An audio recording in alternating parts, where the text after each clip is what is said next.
জয়নিতায় গৌর হরিবল। আজকে এমন একটি ভাগবত কথা শ্রবণ করব, যে ভাগবত কথা শ্রবণ করলে সমস্ত পাপ, ব্রহ্মহত্যা যুক্ত পাপও কিন্তু বিনাশ হয়। অনেকে বলবে যে আমরা পাপ করিনি, কেন শ্রবণ করব? বাবারা, মায়েরা, তোমাদের উদ্দেশ্যে বলি, আমাদের জ্ঞানে অজ্ঞানে নানা রকম পাপ হয়ে থাকে।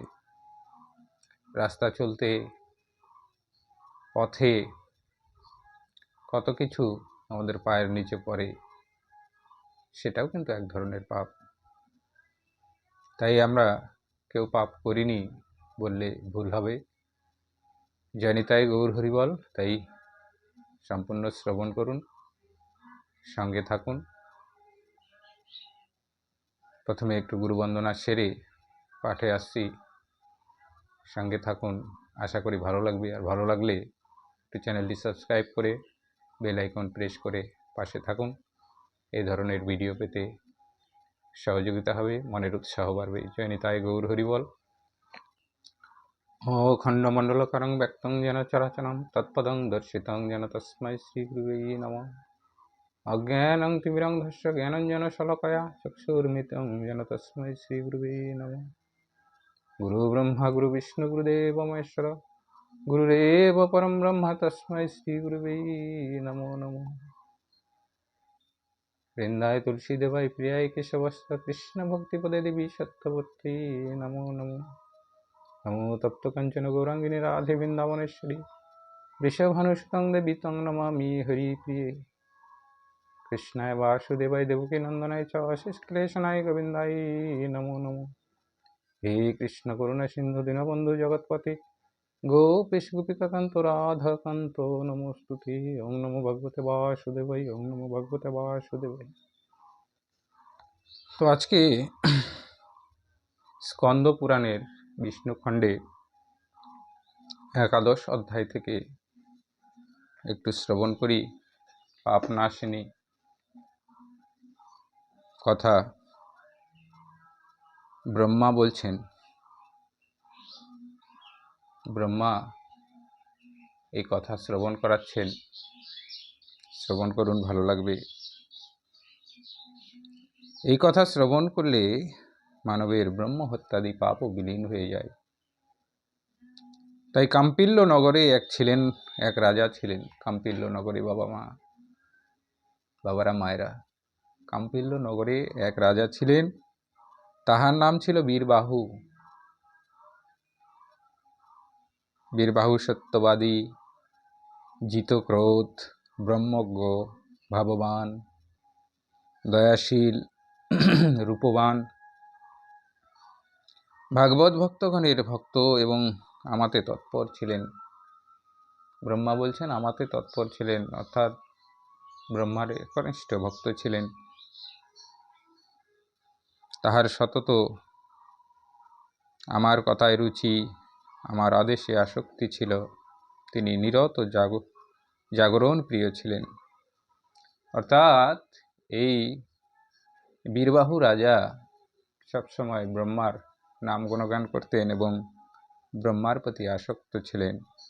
বিদ্বান ছিলেন, ক্ষমাশীল ছিলেন, বিক্রমী ছিলেন, বিজেতেন্দ্রিয় ছিলেন, বিজয়ী ছিলেন, রণশীল ছিলেন। ধনে কুবেরের তুল্য পশুমান ছিলেন, পুত্রবান ছিলেন। স্বীয় পত্নীতেই নিরত ছিলেন। তাহার পত্নী কান্তিমতী অতি রূপবতী ছিলেন। তার পত্নীর নাম ছিল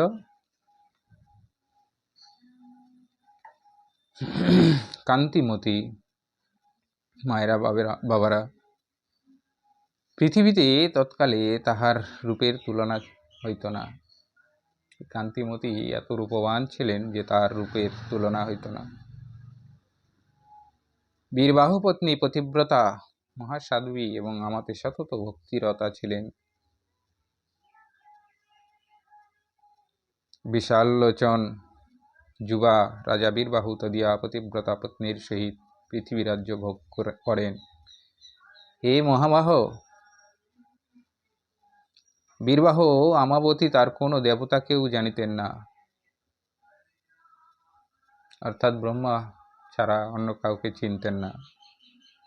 হে পুত্র, এক সময় মহামুনি ভারদ্বাজ মহাত্মা বীরবাহুর গৃহে আগমন করিলেন। রাজা দূর হইতে ভারদ্বাজকে সমাগত দেখিয়া যথাবিধি অর্ঘ্য প্রদান পূর্বক তাহার শুভাগমন প্রার্থনা করিলেন এবং মহামতপতি স্বয়ং তাহাকে বসিবার আসন প্রদানপূর্বক পরম ভক্তি সহকারে তাহাকে প্রণাম করিলেন।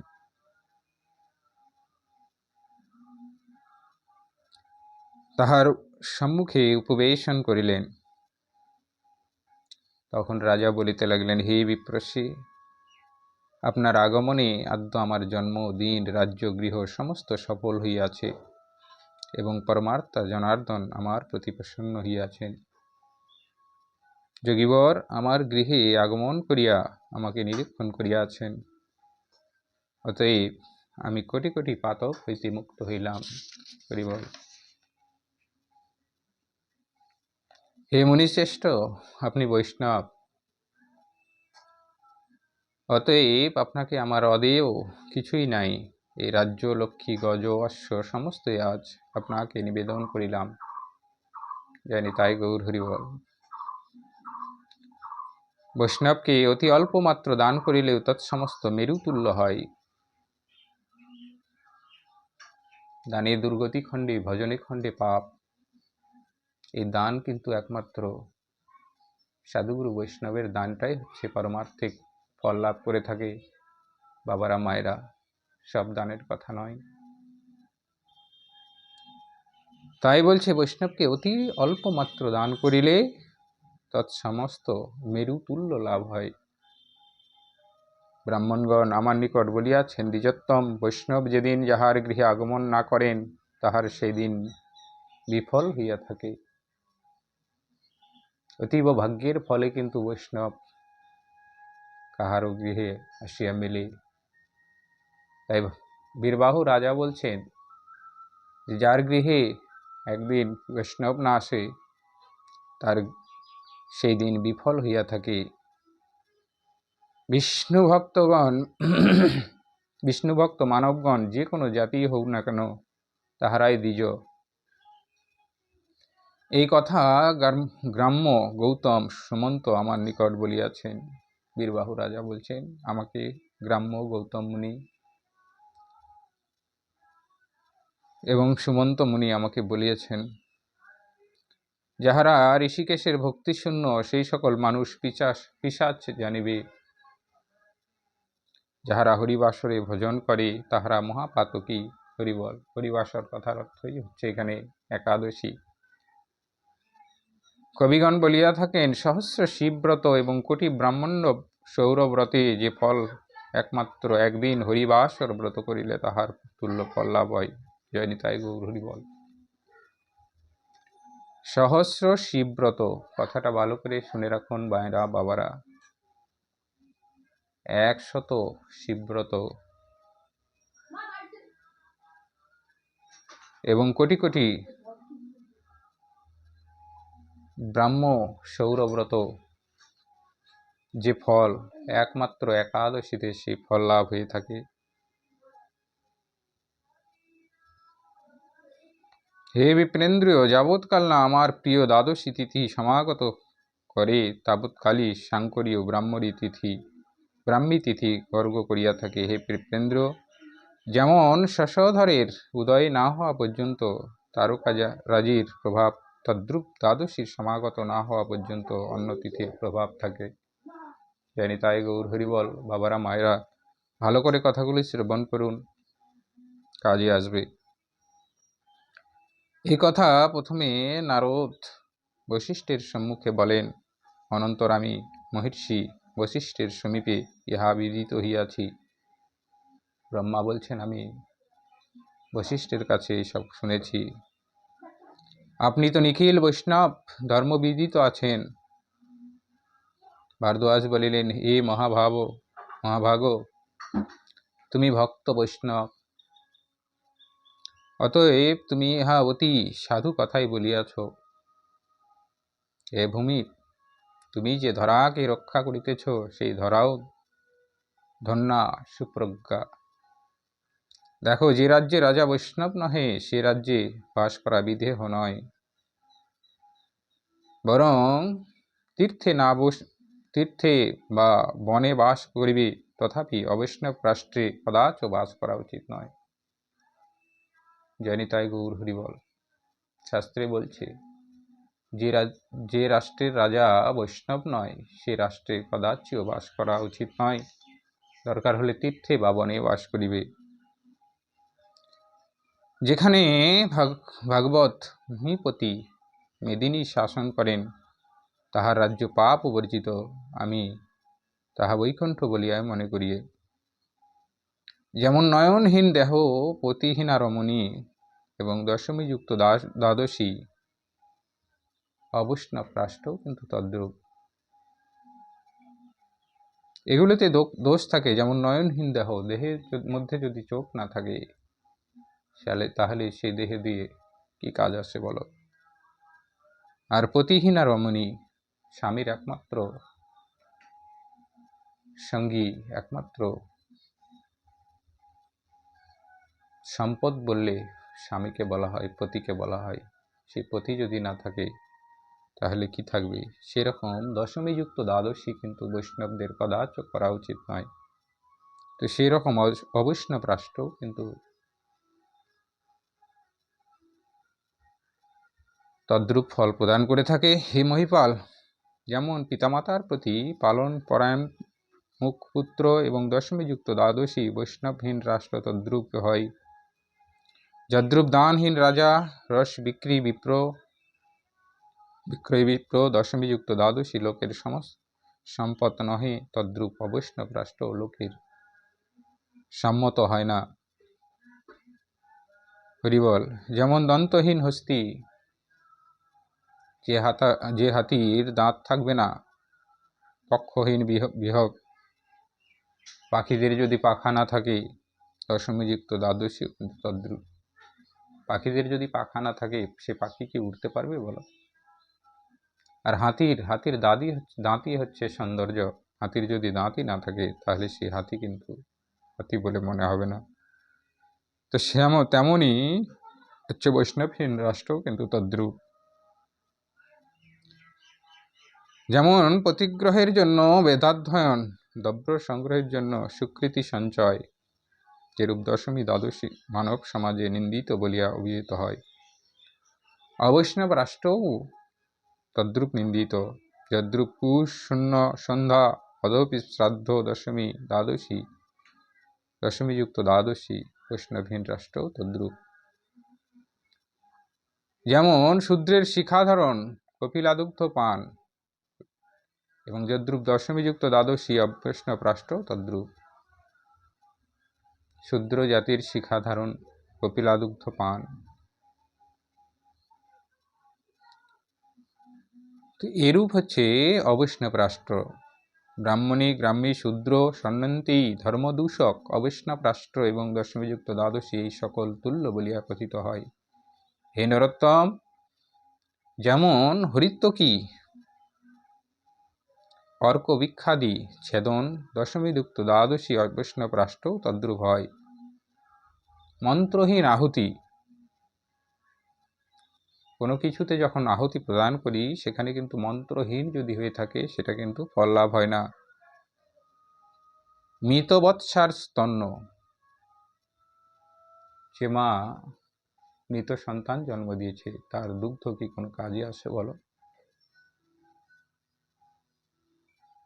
সেরূপ দশমীযুক্ত একাদশীও সেরূপ, এবং অবৈষ্ণব রাষ্ট্রও কিন্তু সেরূপ। আর কি সকেশা বিধবা স্নানহীন ব্রত,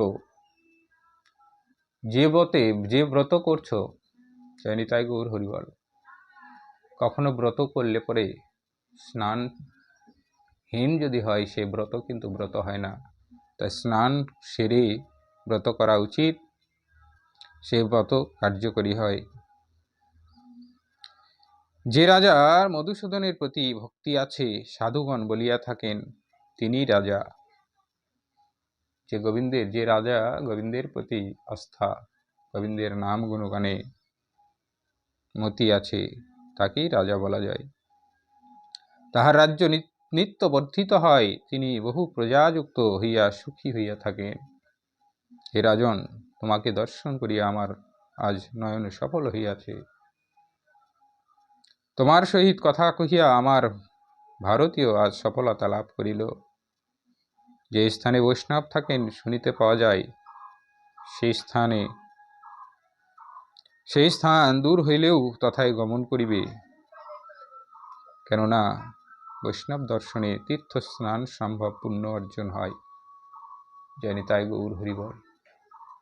যে স্থানে বৈষ্ণব থাকে সেই স্থানে দূর হইলেও গমন করিবে, এই বৈষ্ণব দর্শনে হয় তীর্থ স্নান সম্পূর্ণ ফল লাভ হয়। হে রাজন, তুমি রুচি সুচি এবং বিষ্ণু ভক্তিরত, অতএব আজ তোমাকে তদ্রূপ বৈষ্ণবী দর্শন করিলাম। হে নরদ্বীপ, তোমার মঙ্গল হোক। আমি গমন করিতেছি, তুমি সুখে হও। ভারদ্বাজ সেইরূপ বলিতেছেন।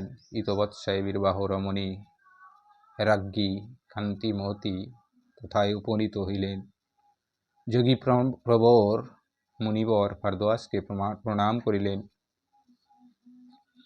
তখন ভারদ্বাজ কান্তিমতীকে আশীর্বাদ করিলেন। ঋষি বলিলেন, হে বরারহে, তুমি সতত স্বামীর প্রতি ভক্তিমতী হও, কদাচ যেন তোমার বৈধব্য হয় না। হে শুভে কেশবে, সর্বদা তোমার অচলা ভক্তি থাকুক। নিতাই গৌর হরিবল। সেই মুনি কিন্তু আশীর্বাদ করছেন। তৎকালে রাজা বিবিধ বাক্য দ্বারা তাহার প্রীতি সম্পাদন পূর্বক মেঘ গম্ভীর বাক্যে মহামুনি ভারদ্বাজকে জিজ্ঞাসা করিলেন। রাজা বলিলেন, হে মুনি, যদি আমার প্রতি আপনার কৃপা হয় তবে বলুন, আমি পূর্বজন্মে এমন কোন কার্য করিয়াছিলাম যে আমি বিপুল লক্ষ্মী লাভ করিলাম। এ ঋষে এই নিকণ্ঠক রাজ্য গুণবান শ্রেষ্ঠ তনয় মনোহরা সহধর্মিণী কোন ক্রিয়ার ফলে লাভ করিয়াছি? মহাবাহু রাজা এই ভারদ্বাজ মুনিকে জিজ্ঞেস করছে যে আমি কোন কর্মের ফলে এরূপ লাভ করিয়াছি। গানটা আমি কিন্তু এখানে রেকর্ড করছি, ডিস্টার্ব করো না কথাগুলো। এই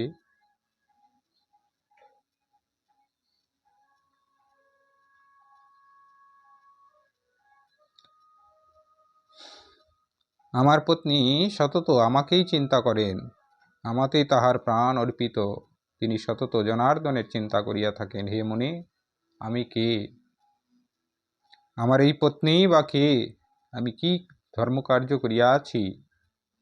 আমার এই চারভঙ্গী অঙ্গনাই কি করিয়াছেন? আমি মানব দুর্লভ লক্ষ্যে লাভ করিয়াছি। মহীপতিগণ অশেষ রূপে সতত আমার বশে রহিয়াছেন। হরিবল।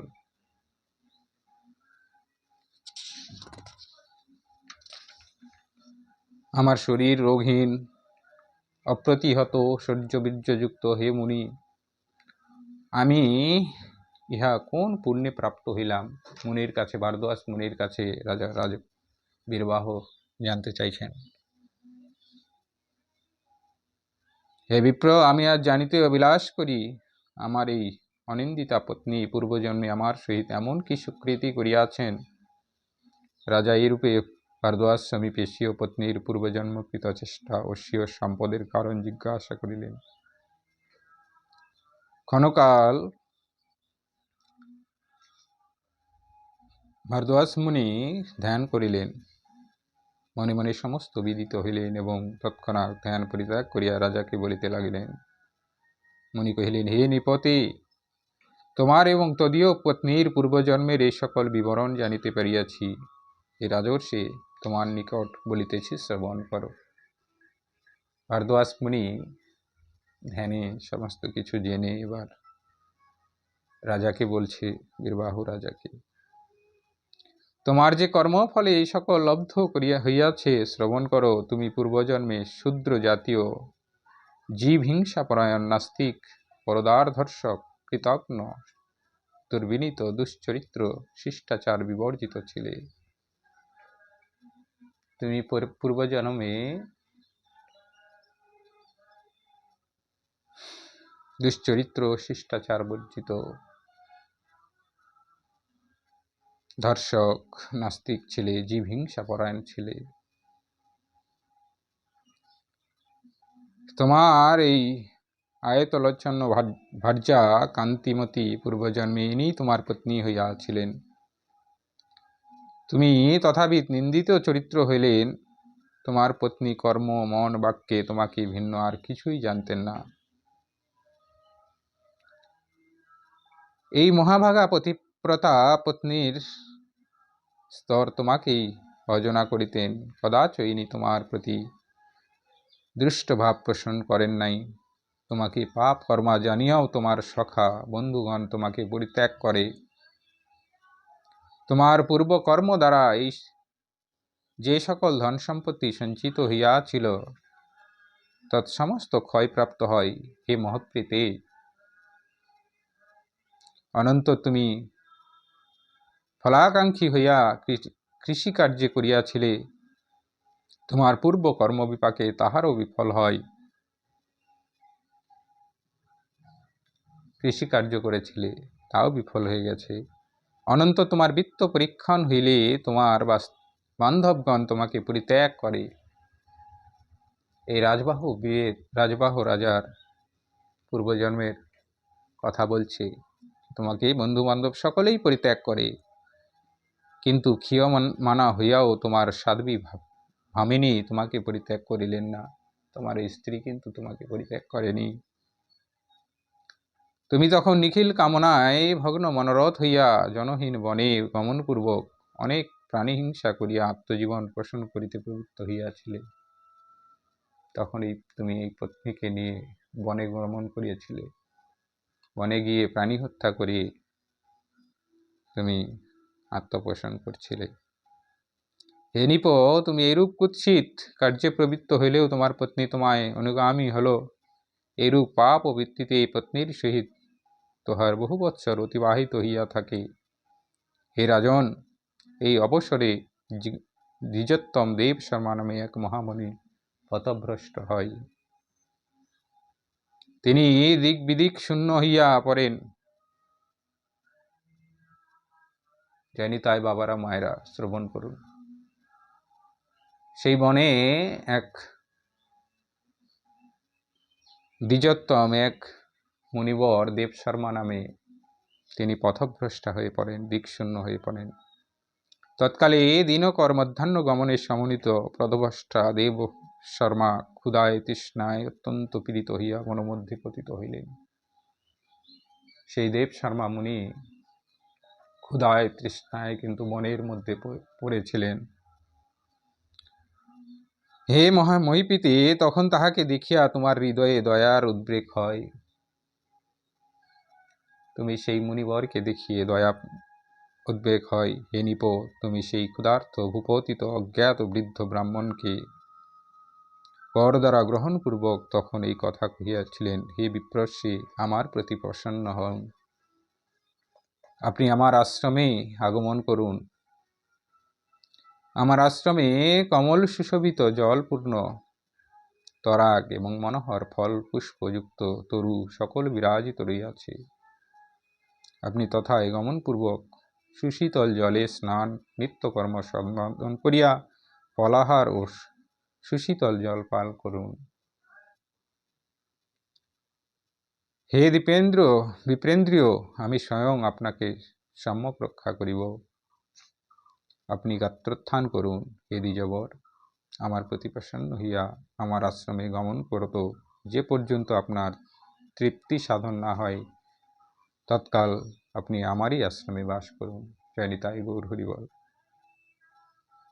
এই রাজবাহু পূর্বজন্মে তখন সেই ব্রাহ্মণকে এইভাবে বলছে, বাবারা মায়েরা কথা শ্রবণ করুন এবং বিচার করুন। তখন দ্বিজ দেব শর্মা শূদ্রকের বাক্য শ্রবণে সংজ্ঞা লাভ করিলেন এবং তাহার করধানপূর্বক সে স্থানে জলাশয় ছিল তথায় উপনীত হইলেন। হে মহাবাহ দেবশর্মা সেই সরোবরের তীরে তরুছায়ায় আশ্রয়ে উপবিষ্ট হইয়া যথাবিধি স্নান, কেশবের পূজা এবং দেব ঋষিগণের তর্পণ করিয়া সুশীতল জল পান করিলেন। অনন্তর দ্বিজোত্তম দেবশর্মা তরুতলে উপবেশন করিয়া বিশ্রান্ত হইলে শূদ্রক পত্নীর সহিত পরম ভক্তি সহকারে তাহার সন্নিধানে গমন করিল এবং পত্নীর সহিত নমস্কার করিয়া তাহাকে বলিতে লাগিলেন, হে বিপ্রশ্রী, আমাদিগের উদ্ধারের জন্য আপনি অতিথি বেশে সমাগত হইয়াছেন।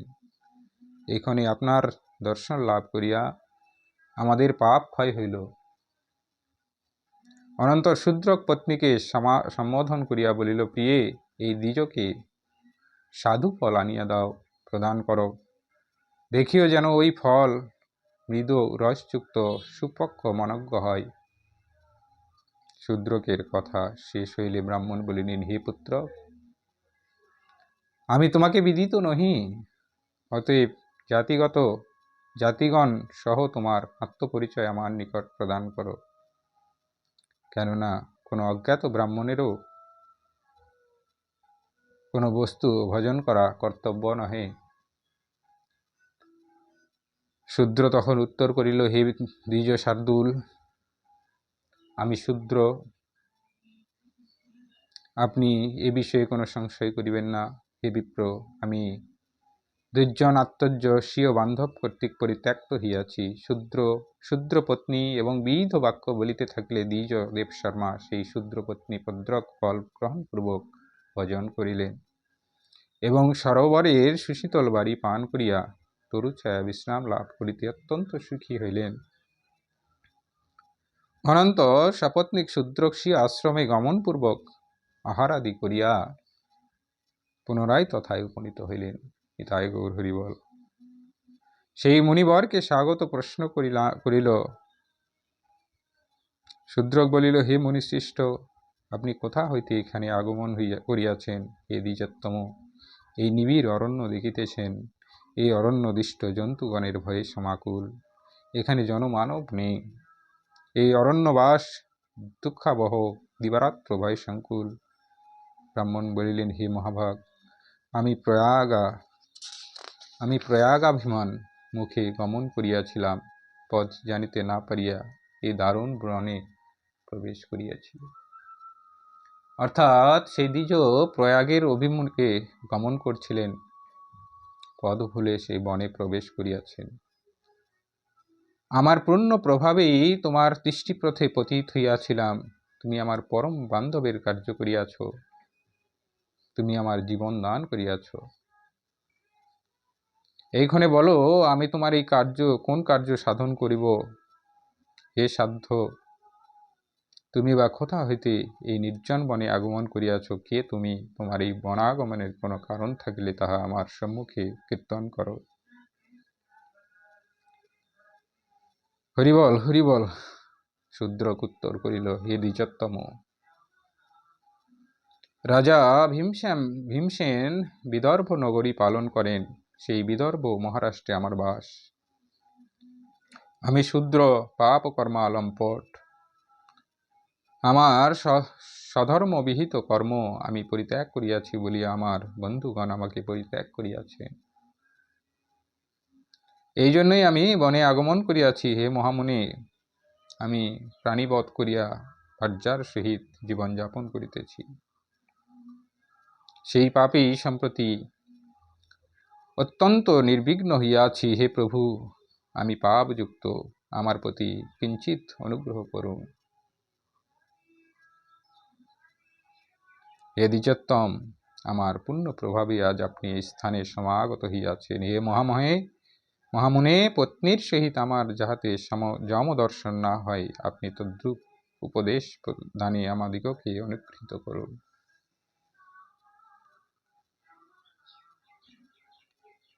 সাধুর দর্শনে মনের ময়লা দূর হয়, আর বৈষ্ণব দর্শনে তীর্থ স্নান পূর্ণ ফল লাভ হয়ে থাকে। তাই শ্রবণ করুন।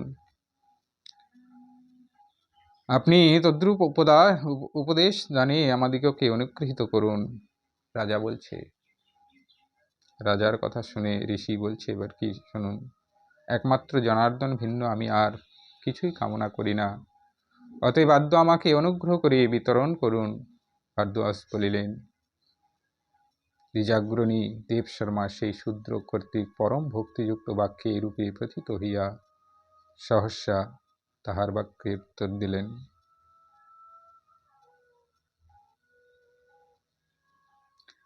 দেব শর্মা,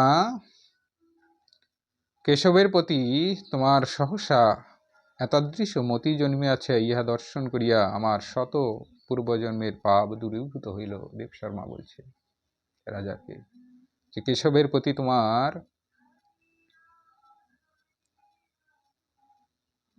এই মতি হইয়াছে, জন্মিয়াছে, শুনে আমার পূর্বজন্মের পাপ দূরীভূত হল। তুমি ভক্তিপূর্বক আমার আতিথ্য করিয়াছ, এই পুণ্য প্রভাবে আজ শতকোটি পাপ হইতে তুমি মুক্ত হইয়াছ।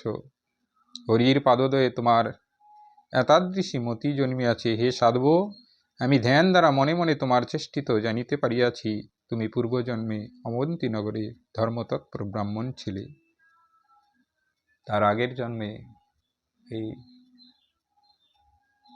রাজা কিন্তু ব্রাহ্মণ ছিল। তুমি সতত অধ্যয়নশীল সুশীল ব্রতস্থ থাকিয়াও একমাত্র হরির দশমীযুক্ত একাদশী ব্রত করিয়াছিলে। সেই পাপ প্রবাহে তোমার সমস্ত সুকৃতি বিনিষ্ট হইয়াছে। জয় নিতাই গৌর হরিবল। এই জন্যে দশমীযুক্ত একাদশী কদাচ পালন করতে নেই, কেননা দশমীযুক্ত একাদশী পালন করলে পরে সমস্ত সুকৃতি বিনষ্ট হইয়া থাকে, সমস্ত পুণ্যফল চলে যায়, তোমার সকল পুণ্য বিফল হইয়াছে। তুমি শূদ্রার পতিত হইয়া জন্মগ্রহণ করিয়াছ। তুমি পূর্বজন্মে সুদীর্ঘকাল অনেক দুষ্কৃতি করিয়াছ, এই জন্য তোমার বহু সহস্র বৎসর নরক যাতনা ভোগিয়াছে। এ মতিমান, তুমি মহাত্মা বিষ্ণুর দশমীযুক্ত দ্বাদশী ব্রত করিয়াছিলে, তার জন্য তুমি শূদ্র হইয়াছ। অনেকে দ্বাদশী ব্রত করে থাকো, সেই দ্বাদশী ব্রতও যদি দশমীযুক্ত দ্বাদশী ব্রত হয়ে থাকে, সে নরকভোগী হয়ে থাকে, নরক ভাগী হয়ে থাকে, সমস্ত পুণ্য নষ্ট হয়ে থাকে। তাই কদাচ এই দশমীযুক্ত একাদশী দ্বাদশী কখনো করবে না। দশমীযুক্ত একাদশী, দশমীযুক্ত দ্বাদশী কখনো করবে না। দশমী বেদ দোষে তোমার চিত্ত দূষিত হইয়াছে, এই জন্য তোমার মন ধর্মে রত হইতেছে না। হে বৎস, বিদর্ভ নগরে তোমার দুই তনয় বাস করে, সেই যথাবিধি হরির একাদশী ব্রত করিয়াছিলেন। একদা তোমার সেই দুই তনয় তাহার সেই একাদশী ব্রত জাত সমস্ত পুণ্যই তোমাকে অর্পণ করে, তৎপর তোমার পাপ ক্ষয় হয় এবং ধর্মের উপর তনয়া তোমার আস্থা জন্মে। হে শূদ্রক, সেই একাদশীর পুণ্য প্রভাবে সম্প্রতি তোমার দশমী বেদজ্য পাপ যম পরিমার্জন করিয়াছেন। কেবল ইহাই নহে, যম তোমার অযুত জন্মার্জিত পাপও দূরীভূত করিয়াছেন। দ্বিজোত্তম দেব শর্মা, শূদ্রক তাহার উভয়ে রূপ কথোপকথন সময়ে বিম্বক সেন জনার্দন তথায় উপনীত হইলেন। সেই শূদ্রককে সম্বোধন করিয়া বলিলেন, হে শূদ্রক, আমি তোমার প্রতি প্রীত হইয়া স্থানে শুভাগমন করিয়াছি। তুমি ব্রাহ্মণের আতিথ্য করিয়াছ, এই জন্য তোমার কলুষ বিনষ্ট হইয়াছে। হে শূদ্রক, পরদত্ত একাদশী ব্রত পুণ্য প্রভাবে তোমার দশমী বেদজ্য দোষ বিলীন হইয়াছে। এই জন্যই একাদশী ব্রত করতে হয়। আমরা ভুলে অজ্ঞানে অজ্ঞাত অবস্থায় এমন কিছু পাপ করে থাকি, সেই পাপ একমাত্র এই একাদশী ব্রতের মাধ্যমেই ক্ষয় হয়ে থাকে। তোমার দহিত্র যে একাদশী ব্রত করিয়া সেই ব্রত লব্ধ পুণ্য তোমাকে প্রদান করিয়াছেন, তার জন্য তুমি উদ্ধার পাইলে। এইখানে পত্নীর সহিত এই গরুরে আরোহণ করো। এ নিপত্য সম হরি এরূপ বলিয়া সেই শূদ্র দম্পতিকে বিমানে আরোহণ করাইলেন। শূদ্র তখন শূদ্রত্ব হইয়া মুক্ত হইয়া পত্নীর সহিত স্বর্গে চলিয়া গেলেন। এবং দেব শর্মা পুনরায় তীর্থরাজ প্রয়াগ বিমুখে প্রস্থান করিলেন। হে রাজন, তুমি যাহার আমার নিকট জিজ্ঞাসা করিয়াছিলে তৎসমস্ত বর্ণনা করিলাম।